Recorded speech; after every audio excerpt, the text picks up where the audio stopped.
euh, mais outre bien sûr mes enfants, je n'ai plus envie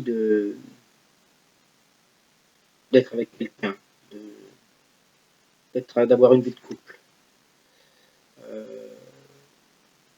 Ce défaut d'intimité pendant plusieurs années d'affilée, environ 7 ans, avec une femme, m'a en quelque sorte dénaturé et atrophié le désir. Le désir que je pourrais avoir avec une femme dont je sois amoureux et qui serait amoureuse de moi également.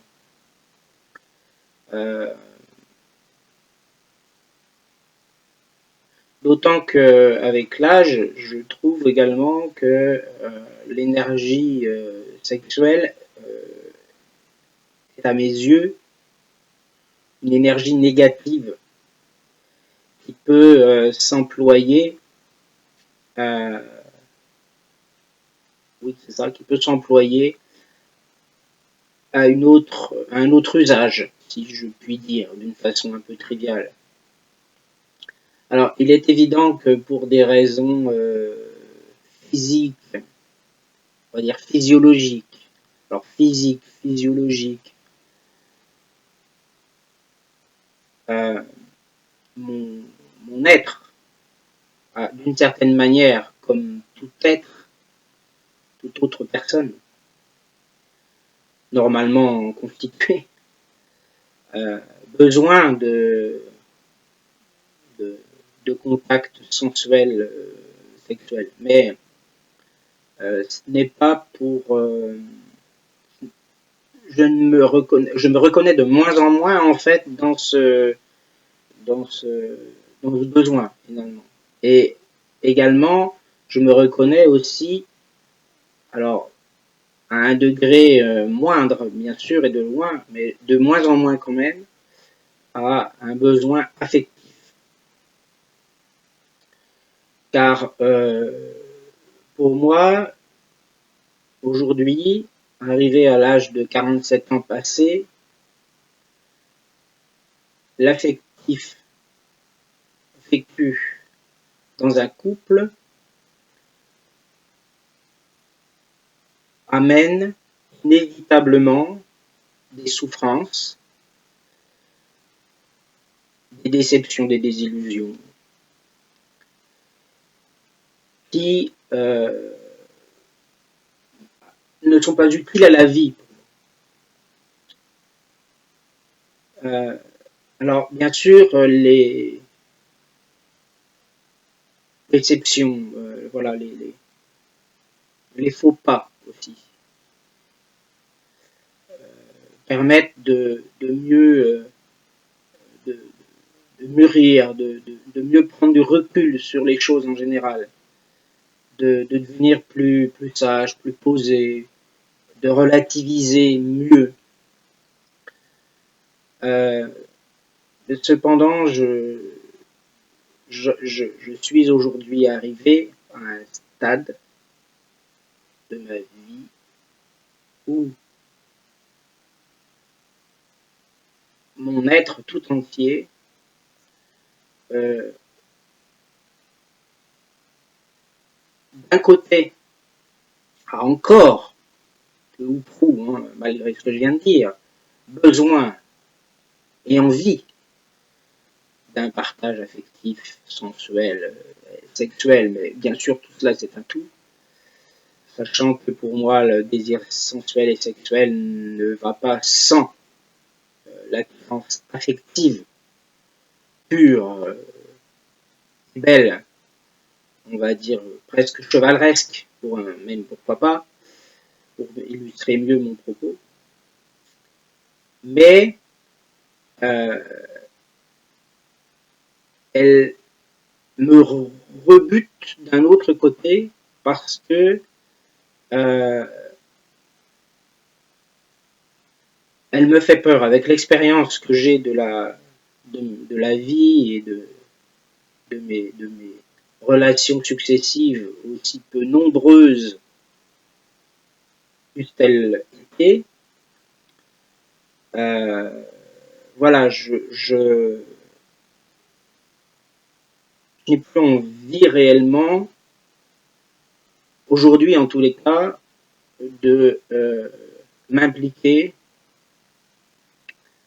dans une relation affective.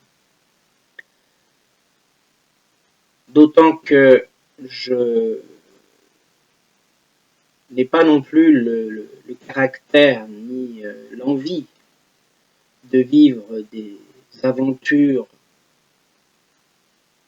sans lendemain, des passions éphémères, mais bien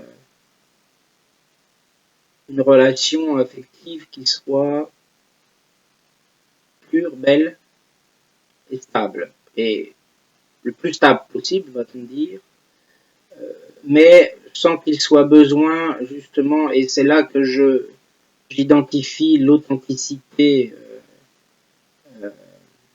des sentiments et du bien-être en commun, sans qu'il soit besoin de produire de nombreux efforts finalement pour s'entendre. On s'entend ou on ne s'entend pas. Il n'y a pas on s'entend bien ou on s'entend mal. On s'entend ou on ne s'entend pas. Il peut y avoir des différences de point de vue, mais au moins arrive-t-on à en parler et à les aplanir, en arrondir les angles, va-t-on dire, sans bien sûr qu'il soit besoin de non-dits, de rancœur, d'agacement l'un envers l'autre, à long terme, soit persistant dans la durée. Alors qu'avec Franciane, ça a toujours été comme ça. Donc, ces rancœurs et surtout ces erreurs fatales et son esprit relativement obtus à mal me juger. Alors quand je dis mal me juger, c'est me juger injustement. Juger injustement ce que je fais ou ce que je suis. Donc, je ne sais plus comment j'avais commencé ma phrase, toujours est-il, voilà, ça a toujours été comme ça, et moi, ça m'a, d'une certaine manière, ça m'a détruit. Ça m'a détruit parce que il a toujours été impossible de dialoguer sans être rabaissé et humilié. Alors, il est vrai que ce n'est pas plus mal, je me sens beaucoup plus détendu qu'en étant en sa présence, qu'en étant à discuter avec elle de choses, voilà, plus ou moins matérielles, sans penser qu'en discuter d'argent c'est absolument impossible parce que, à ma grande surprise, la plupart du temps, elle partait dans des énervements complètement incontrôlés et qu'il était impossible de rétablir la vérité sur le sens de ce que j'ai pu dire plus ou moins adroitement. Donc c'était une sorte de, pour moi, je le vivais comme une sorte de terrorisme psychologique, de harcèlement psychologique, sachant que malgré les explications, malgré les mea culpa que je pouvais faire, elle restait toujours sur ses positions d'avant qui n'avaient pas lieu d'être, qui n'avaient pas de légitimité ou de justification réel. Donc, c'est vrai que souvent, j'ai pu la regarder, la considérer, on va dire, d'une façon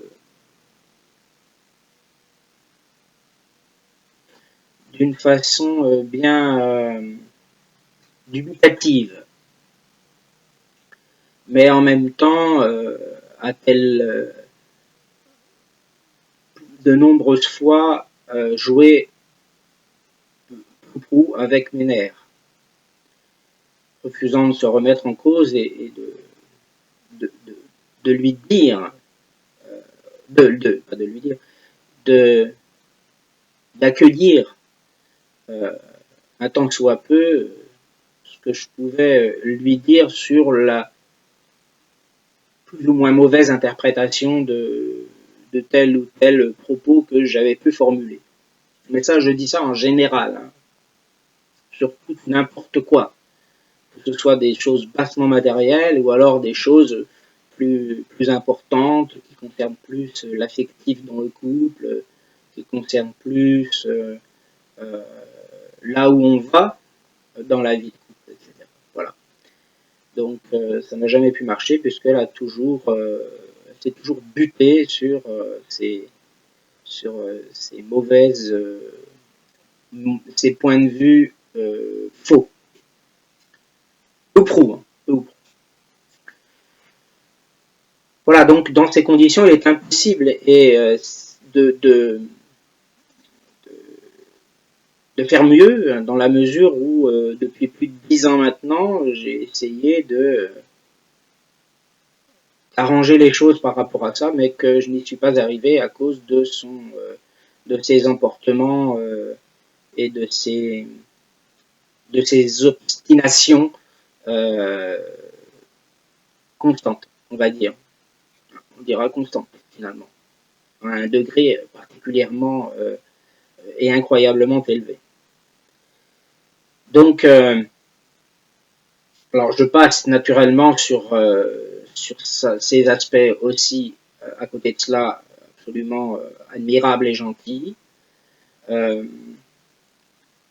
Parce que de toute façon, dans le couple, j'estime qu'il doit y avoir principalement des aspects admirables et gentils, et non pas principalement euh, des aspects rédhibitoires et désagréables et méprisables. Donc, aujourd'hui, j'en suis à un stade finalement où voilà, je m'oriente de plus en plus et spontanément, va-t-on dire. Je me sens en quelque sorte appelé depuis 2 ans, bien que récemment, les derniers mois, avec les tensions qu'il y avait pu avoir avec Franciane, des tensions plus ou moins importantes, des tensions plus ou moins fréquentes, mais fréquentes quand même, très fréquentes. Mais dans le très fréquent, il y avait du plus ou moins fréquent. C'est là, dans le sens où je dis des tensions plus ou moins fréquentes uniquement. À me sentir appelé vers la religion, vers le contact envers notre Créateur et envers notre Dieu et Seigneur Jésus-Christ, qui est mort pour nous. Aussi ai-je consacré beaucoup de temps à la prière. Aussi ai-je consacré beaucoup de temps aussi à aller au culte. Encore que je n'ai pu réellement, alors également pour des raisons professionnelles, de mon emploi du temps, etc., mais n'ai-je pas pu, bien sûr, consacrer une certaine régularité à cette vie spirituelle.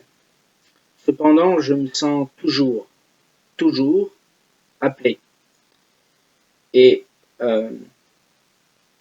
aussi vais-je prochainement, malheureusement, je suis revenu de RC, là où j'ai laissé donc la maison de campagne de Franciane, là où j'ai laissé des affaires. Je suis revenu en ayant, hélas, oublié ma Bible. Bon, n'est pas bien grave, je peux toujours en racheter une qui soit simple, mais voilà, je veux depuis longtemps, j'essaie de trouver du temps et de consacrer une certaine somme d'argent aussi à une sorte de halte spirituelle, ou pourrait-on dire une retraite, dans un milieu, dans une abbaye, dans un monastère par exemple, sachant que mon cœur est catholique et ma raison est plus, va-t-on dire, protestante, dans ce sens où ce qui est véhiculé, les idées qui sont véhiculées par le pape ne sont pas, ne rejoignent pas forcément mes opinions à moi en ce qui concerne certaines questions de sociopolitique. Donc, je me suis toujours senti très porté à rendre service, même si je n'apprécie pas, bien sûr, je me définirais pas comme un misanthrope, mais je me définirais plutôt comme quelqu'un qui soit intolérant réellement envers les, les actes qui font le mal, mais complètement intolérant. C'est-à-dire que j'ai plus de mal à pardonner à mes ennemis. J'ai plus de mal à pardonner à l'ennemi du bien. Donc,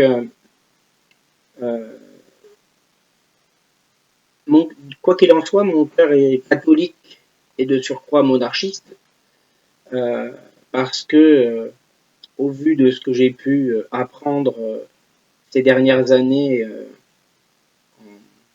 dans l'histoire de France, la République a été créée par la terreur et par une certaine part de totalitaire, lorsque donc la bourgeoisie d'affaires a pris le pouvoir à partir du courant de l'année 1789. Et alors, j'ai le sentiment persistant finalement que à ce moment-là, la population n'a pas pu choisir, parce que les gens aimaient le roi. Le roi Louis XVI a été exécuté non pas par un tribunal, mais par le Parlement, ce qui est quand même fort. Le gouvernement de Monsieur de Robespierre a quand même fait beaucoup de mal dans certaines régions de France, notamment la Vendée, où deux lois ont été votées dans le but d'anéantir ce pays, cette région. La Vendée militaire, je parle, pas la Vendée d'aujourd'hui, la Vendée militaire. Donc, je passe là-dessus. Simplement, voilà, pourquoi je ne suis pas monarchiste, parce que je ne suis pas monarchiste de cœur, parce que la République a fait du mal à la Vendée. Je suis simplement monarchiste de cœur parce que je pense que la République n'apporte pas de réels changements aussi positifs qu'on a pu le faire croire, alternatifs à la monarchie. C'est même pire. On nous cache beaucoup de choses. Le monde pourri, j'ai appris récemment encore que voilà, les États-Unis dominent le monde réellement par une certaine pression financière sur certains pays, et pression qui, si elle n'est pas acceptée, peut donner lieu à des assassinats d'État. Donc c'est Lincoln et Kennedy et d'autres ont été assassinés parce que justement ils voulaient l'indépendance de leur nation, et qui voulaient peut-être aussi le bien-être du peuple. à mettre à profit, comme d'autres pays, hein, le Venezuela par exemple avec Chavez, mettre à profit finalement pour le peuple les récoltes du pétrole ou d'autres. Donc, quoi qu'il en soit, je m'égare un peu, excusez-moi, je me perds un peu en conjecture, si on peut dire. Quoi qu'il en soit, je reviens quand même à ce sujet que je souhaite me remettre, venir vraiment aller vers le Seigneur. Et j'ai toujours eu, malgré moi, malgré le fait que je n'ai pas eu une éducation réellement religieuse avec lorsque j'étais petit avec mes parents, mais j'ai toujours eu cette attirance naturelle, spontanée, inexpliquée vers les choses, dirait-on, de l'inconnu, même si je m'abstiendrai, je me garderai bien de comparer le paranormal au religieux. Mais en tout cas, voilà, le religieux, je me sens relié, n'est-ce pas, à cette force de protection. Et avec plus j'avance en âge et plus je sens que cette force de protection est avec moi, derrière moi pour me pousser à progresser dans la vie, essayer tout au moins, voilà, devant moi pour me guider, autour de moi pour me protéger et en moi pour m'inspirer la discipline, je dirais, divine, la, la bonté, la bonté du Seigneur. Oui, le Seigneur pour moi existe. Cela ne fait aucun doute. Jésus-Christ a été crucifié pour nous, pour racheter le péché des hommes. Parce que l'homme était corrompu depuis qu'Adam et Ève ont... Depuis qu'Ève a croqué la pomme, si j'ose dire. Eh bien voilà, nous sommes tous des descendants d'Adam et Ève et nous avons le péché en nous. Je suis un pécheur. Je suis un pécheur parce que j'ai des mauvaises pensées parfois. J'ai des pensées de vengeance. J'ai des pensées très négatives. Comme je le disais, j'ai du mal à pardonner à mes ennemis, j'ai du mal à pardonner certaines choses qui peuvent se passer dans le monde, les injustices politiques, les injustices sociales, les guerres qui sont plus ou moins instrumentalisées par les gouvernements. Et tout cela, j'ai vraiment du mal à ne pas être constamment révolté par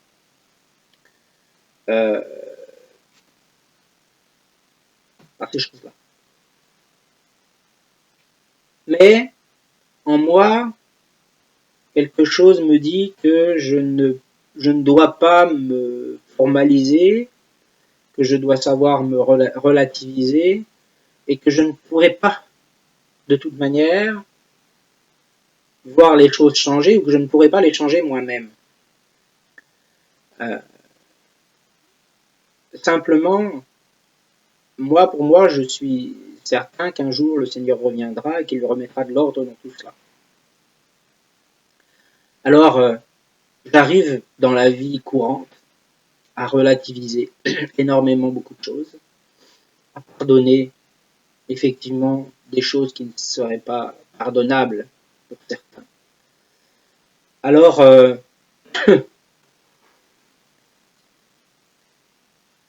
c'est là que je sens cette sorte d'humanité qui m'anime et qui vient non pas de moi-même, mais qui vient de l'intervention divine qui m'est inspirée. m'est inspiré depuis ma naissance, puisque comme je le disais, depuis ma naissance, peut-être depuis avant, hein, je ne sais pas, hein, mais depuis toujours en tous les cas. Voilà. Euh, j'ai cela en moi, je le sens, j'aime faire plaisir, j'aime les relations simples et pures entre les personnes, entre moi et les autres, entre les autres et moi. Et donc,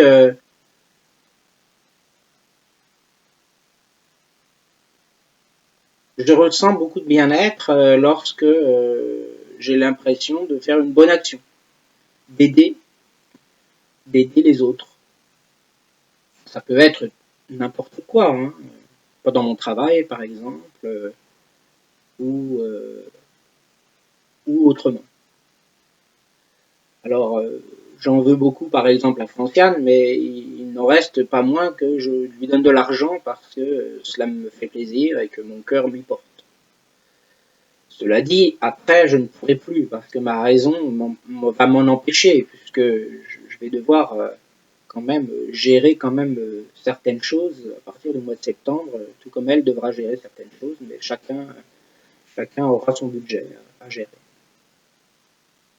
Cela dit, voilà, je me sens porté réellement à faire le bien, mais alors qu'est-ce que je fais pour faire le bien? Des petites choses, pas vraiment de grandes choses, des petites choses peuvent marquer.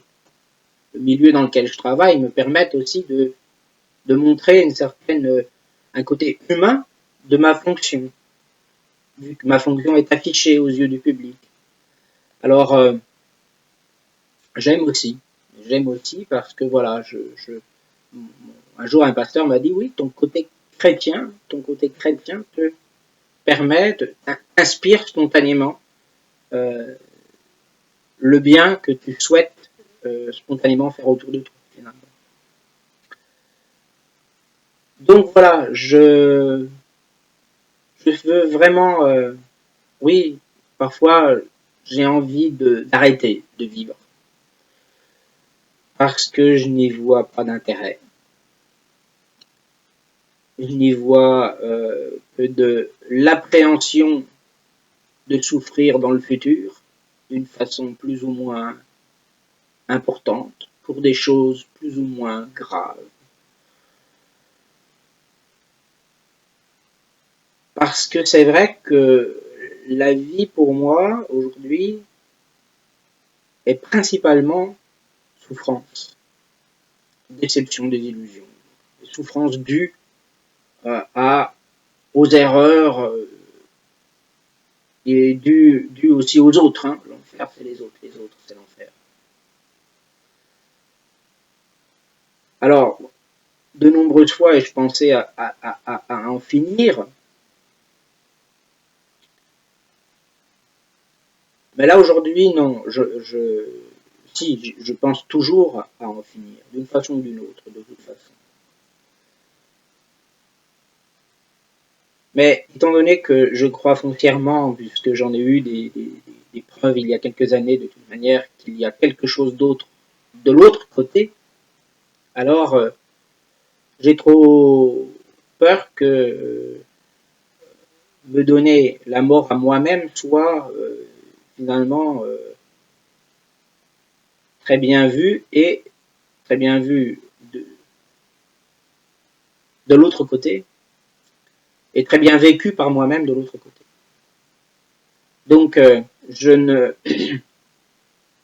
souhaite pas, je ne le souhaite pas réellement, mais il est certain qu'une partie de moi a envie de baisser les bras et de me dire mais si la vie c'est lever les bras et combattre tout le temps, non, ça vaut pas le coup, non, ça vaut pas le coup, à quoi ça sert finalement.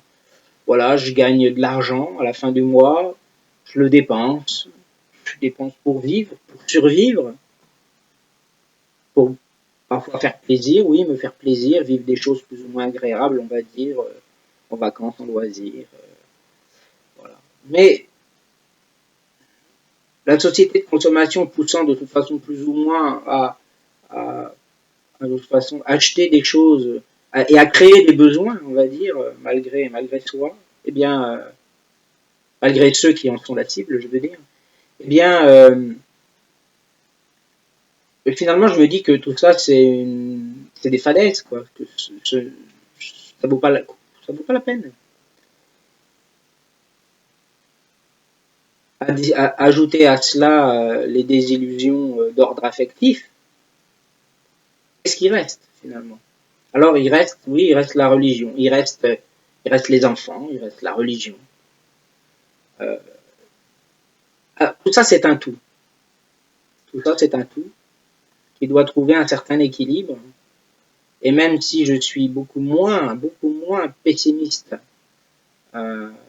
qu'avant, même si je n'envisage plus autant qu'avant l'avenir d'une façon négative, ainsi que même si je ne conçois plus autant qu'avant mon présent d'une façon négative,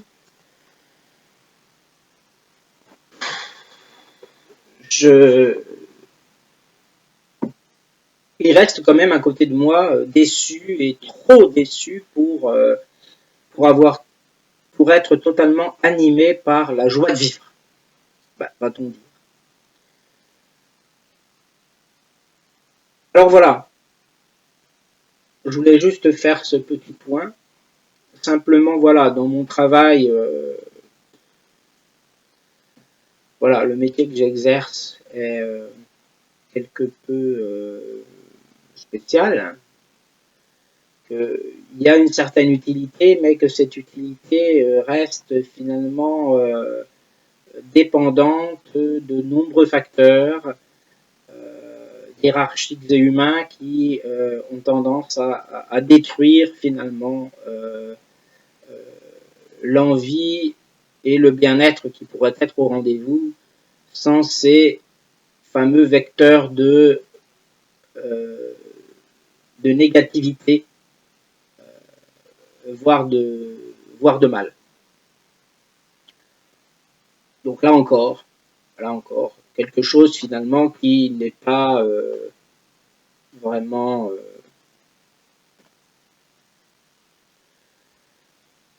caractéristique d'une envie de vivre sans faille.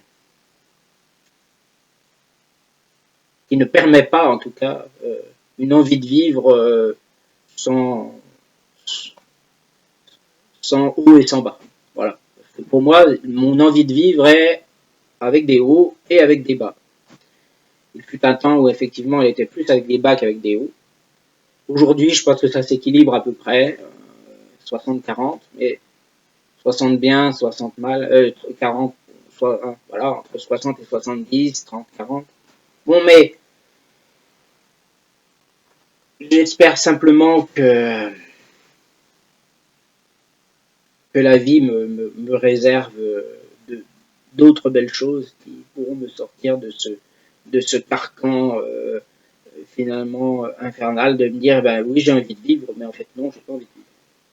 L'inverse, j'ai pas envie de vivre, j'ai pas envie de vivre, mais en fait si j'ai envie de vivre. Donc voilà, j'aimerais juste que ça s'arrête. Un peu, tout ça. Voilà. En tous les cas, quoi qu'il en soit, je dis aujourd'hui, je le redis aujourd'hui, parce que longtemps j'ai douté, longtemps, très longtemps, de nombreuses années, le Seigneur est en nous. Le Seigneur est autour de nous. Le Seigneur ne demande qu'à ce qu'on aille frapper à la porte.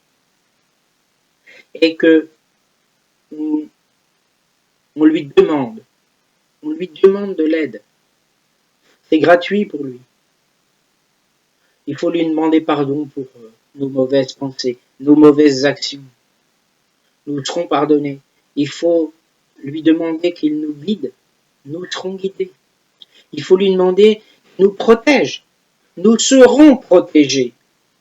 Nous serons protégés. Nous n'aurons pas cette cette protection du mal qui peut animer les autres humains autour de nous. Nous ne l'aurons pas. Nous l'aurons, si nous l'aurons. Que dis-je? Nous l'aurons, cette protection. Nous l'aurons, mais nous aurons surtout une protection intérieure. Nous saurons mieux nous protéger du mal qui peut animer les autres, qui peut ressurgir en nous, qui peut nous animer nous-mêmes. Enfin, le Seigneur est là aussi, si on va vers lui, si on croit en lui, si on le loue, si on l'aime, si on croit en son amour. Le Seigneur est là aussi pour nous inspirer son bien à lui, son amour à lui, l'amour des hommes, l'amour qu'il a pour les hommes. Alors il nous l'inspirera. Allons vers lui. Approchons-nous, rapprochons-nous de lui. C'est fondamental pour l'avenir de l'humanité. J'en suis absolument convaincu. Je ne délire pas, je sais ce que je dis. Je ne suis pas, voilà, j'en suis absolument convaincu. Donc, cessons de nous entretuer intellectuellement ou même physiquement pour des bêtises, d'accord? Cessons de nous chamailler pour des bêtises et allons vers l'essentiel. Orientons-nous vers le Seigneur. Repeuplons les églises, repeuplons les lieux de culte. Faisons le bien entre les hommes. Essayons une fois pour toutes de ne plus nous éloigner, mais d'essayer de nous rapprocher,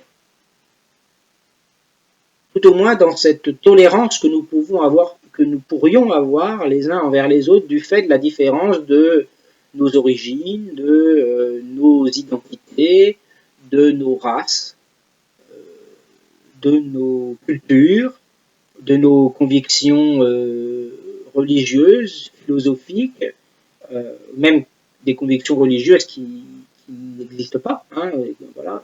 Je pense aux gens qui sont agnostiques ou athées, par exemple. Mais ayons de la tolérance les uns envers les autres, et surtout essayons de ne pas nous laisser influencer par la sphère politico-médiatique qui a tendance à nous monter les uns contre les autres, et je pense notamment aux musulmans contre les autres communautés, quelles qu'elles soient. Attention à ça, ne nous laissons pas piéger, parce que le terrorisme de Daesh, c'est juste pour nous piéger, pour nous monter les uns contre les autres. Non.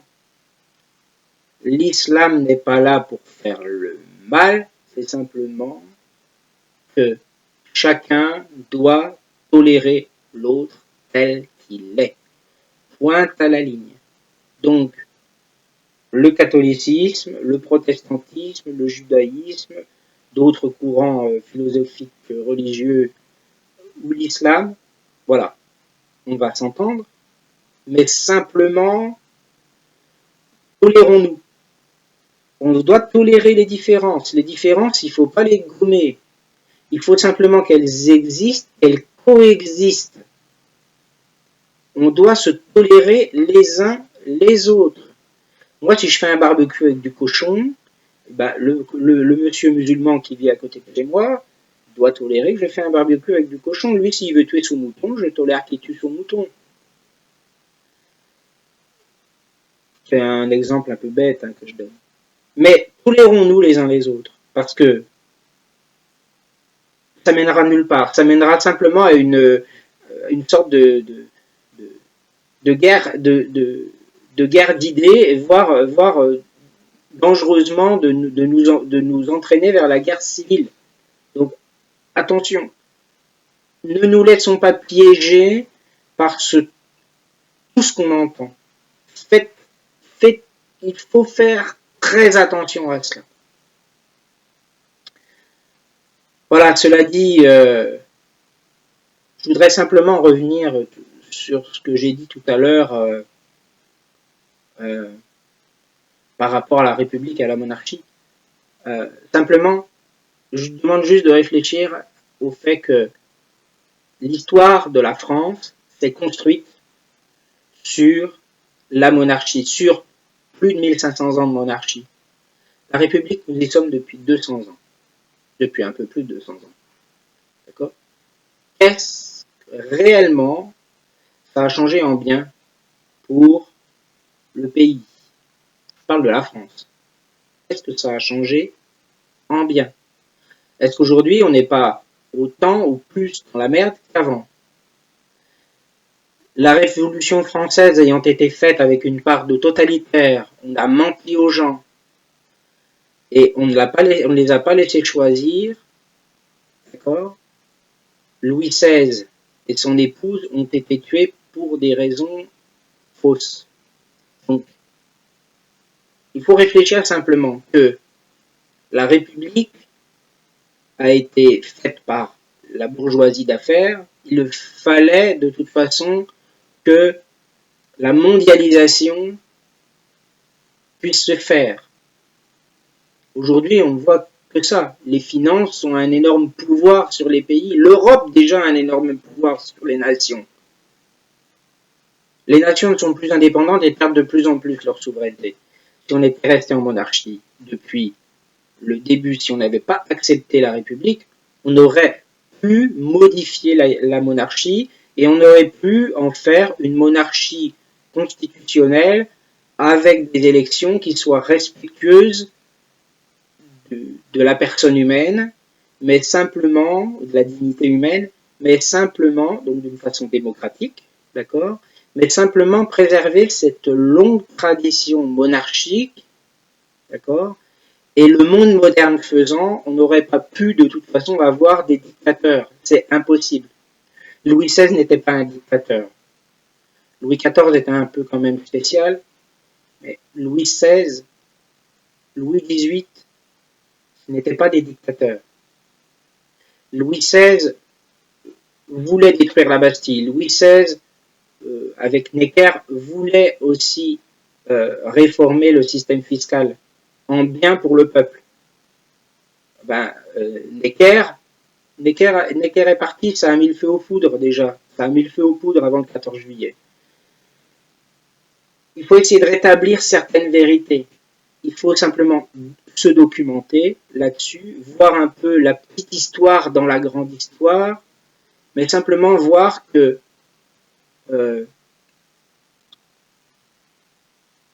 Louis XIV a des descendants qui sont vivants, Louis-Philippe aussi a des descendants qui sont vivants, à chacun de choisir, mais simplement je pense réellement que la monarchie en France pourrait constituer une bonne alternative à ces partis de droite ou de gauche, qui sont aujourd'hui de toute façon tous de gauche. Ils ne font que des politiques de gauche, parce qu'ils font des politiques inspirées par les élites dans l'élite, l'élite dans les élites, inspirées par les finances et non pas par l'intérêt de la finance et non pas pour l'intérêt des populations. Aujourd'hui, la monarchie permettrait de rétablir une certaine souveraineté. Il n'est pas question de sortir de l'Europe, d'accord, mais simplement la monarchie permettrait, encore que, pourquoi ne pas finalement l'envisager? L'Angleterre va bien le faire, encore que la France est dans la zone euro. Mais en ce qui concerne le mode de gouvernance et la souveraineté des lois du pays, qui sont quand même en lien avec les traditions, avec la culture, avec les racines, le passé. L'avenir ne se construit que par le passé. Alors si on veut une vraie liberté, une vraie égalité, une vraie fraternité, Il faut arrêter de vouloir tout mettre sur un pied d'égalité, accepter les différences, quelles qu'elles soient entre les personnes, et permettre à tout un chacun de s'épanouir sur tous les plans dans un pays performant. La monarchie, pour moi, pourrait permettre de placer à la tête de l'État un arbitre qui soit impartial. Et alors, avec un Parlement qui soit représenté réellement par le peuple directement et d'une autre façon avec une chambre qui soit également composée d'hommes politiques avec des partis politiques, pourrait permettre, à mon sens, un meilleur équilibre des choses.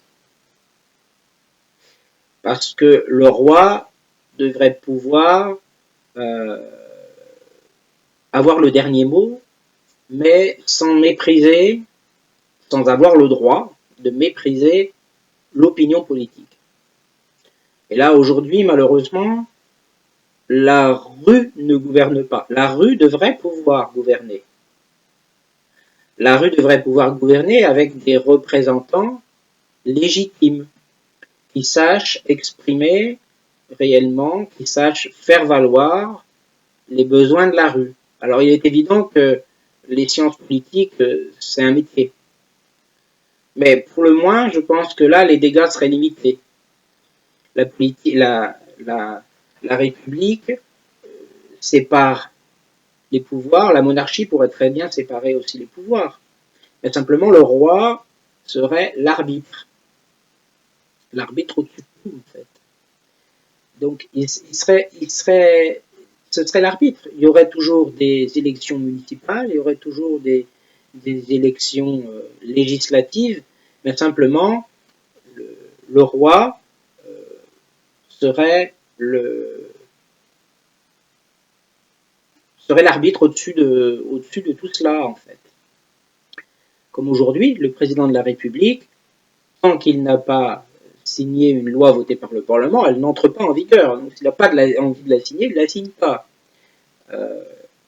Donc non, je pense que la longue tradition monarchiste derrière la République ne peut plus aujourd'hui subsister la longue tradition monarchiste au-dessus de la République devrait pouvoir prendre le pas sur la République. Ou tout au moins faudrait-il modifier considérablement la République. La séparation des pouvoirs, c'est bien, mais les pouvoirs ne sont pas réellement séparés dans la mesure où ils ont trop d'influence plus ou moins les uns sur les autres. Donc, en tout cela, je n'approuve pas finalement cette République parce que elle ment aux gens par essence, finalement. Elle ment aux gens par essence. La République n'est pas finalement ce qu'elle pourrait être. La monarchie, elle, à mon avis, permettrait un meilleur équilibre des choses. Après, je vois un peu ces choses-là d'une façon peut-être un peu simpliste. Mais simplement, je pense quand même qu'il faudrait réfléchir maintenant à une nouvelle alternative politique. Parce que je pense que le monde, la France plutôt, pardon, n'a pas besoin du Front National. Le Front National est considéré, bon, plus ou moins, alors je ne sais pas trop, à juste titre, comme dangereux. Mais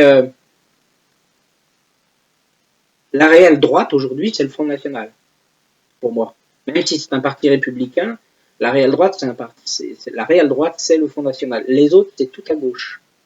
Parce qu'ils font tout pour casser toutes les traditions religieuses et morales de l'histoire de France. Et ça, c'est quelque chose qui me gêne considérablement. Et qui ne peut pas coller avec le discours des politiques qui ne peut pas, voilà. Même si d'ailleurs, de toute manière, quand on regarde bien, ne nous promettent pas, ils ne nous promettent rien finalement. Ils nous disent simplement ce qu'ils vont faire, et point, ce sera comme ça, c'est comme si, c'est comme ça. Il n'y a pas de réelle démocratie dans la mesure où tout est imposé par l'autorité de l'État. Donc il faut relativiser, il faut réfléchir à tout ça. J'ai vu des vidéos avec des arrestations totalement arbitraires où des policiers demandaient à des gens de ne pas tenir des propos hostiles au gouvernement dans certaines manifestations, par exemple le long de cortèges présidentiels, de quelques cortèges présidentiels qui pouvaient passer par là. On en arrive quand même à un stade grave. Donc il ne faut pas, il faut rester vigilant par rapport à ça et voire même songer aussi que voilà l'article 35 de la convention de la déclaration des droits de l'homme et du citoyen permet de reprendre de voler les faux pas des gouvernants. Donc il faut, à mon sens, faire quand même très attention et ne pas gober tout ce qu'on nous dit cru et d'aller chercher finalement ailleurs, d'aller chercher dans les médias alternatifs ce que les médias traditionnels ne nous disent pas contraints ou forcés ou par ignorance hein, aussi. Voilà. Donc attention, soyons prudents et surtout à petite échelle, occupons-nous avec amour des gens qui nous entourent, des gens qui nous sont chers et rapprochons-nous du Seigneur. Demandons-lui, demandons-lui pardon. Demandons-lui pardon pour nos mauvaises pensées, pour nos actes, pour nous être abstenus de faire quelque chose aussi de bien. Demandons-lui pardon. Essayons aussi de pardonner à nos ennemis. Demandons-lui de nous aider à pardonner à nos ennemis.